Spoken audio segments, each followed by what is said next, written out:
Are you ready to work with this government to take principals and VPs out of your union? Principals and VPs are part of our union. They've been a part of our union since we began. There are only 2 provinces in this country that do not have our administrators, their administrators, in the union. And in those provinces where administrators are not in the union, it has caused severe difficulties. It has caused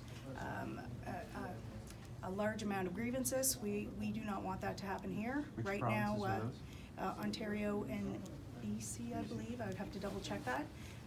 But you know, it's not working in those provinces, and now we're looking at doing it here.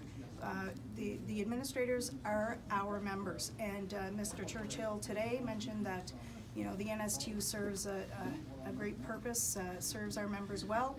Our administrators are our members, and if those administrators are taken out of the union, we cannot serve them any longer, and I believe that they will be very upset by that. So you will fight this move?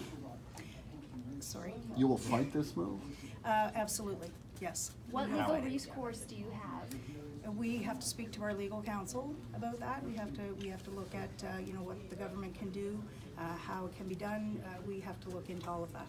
But you know, we absolutely oppose the idea of our administrators leaving. It would involve reopening the contract, would it not? That may be the case. We'll have to see what happens. You said yesterday You've already got a lawsuit initiated against the province. Do you think this could be a second one?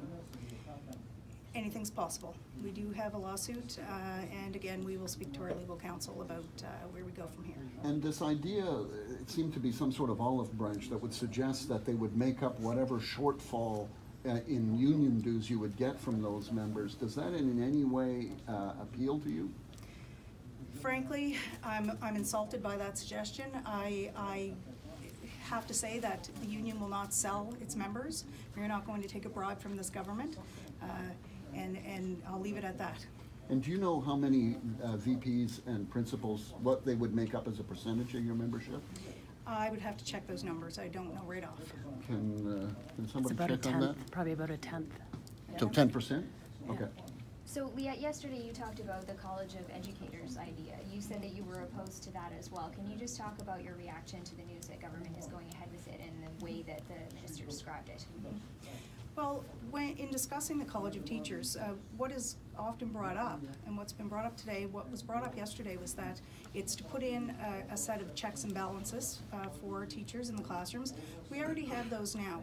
The implication is that those checks and balances don't exist, that there is no probationary period for teachers. We know that there is a 2-year probationary period for teachers, and there are checks and balances. Teachers are required to be evaluated on a consistent basis, and when there are issues, the issues are dealt with.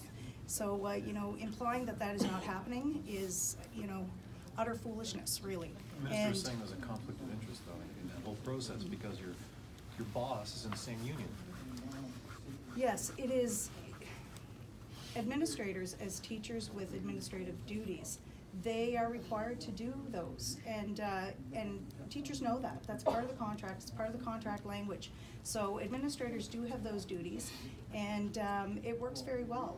We haven't seen conflict in those cases, and when we do, we work it out together. We work it out between the administrator and the teacher, and the union is involved.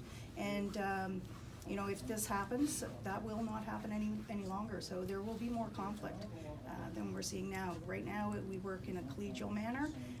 Schools work that way. They work well, and that will change. So does the process, as you've described it, get rid of what Glaze called weak teachers? What it does is it looks at what teachers are doing in the classrooms, it looks at how they're performing, and if there are shortfalls, then there is support provided to those teachers to address those. Are weak teachers, though, weeded out of the profession? There have been cases where teachers have left, absolutely, but more so those teachers are given support, they're given professional development, they're given specialists to come in and help them in the areas that they need help with. Thank you. Merci.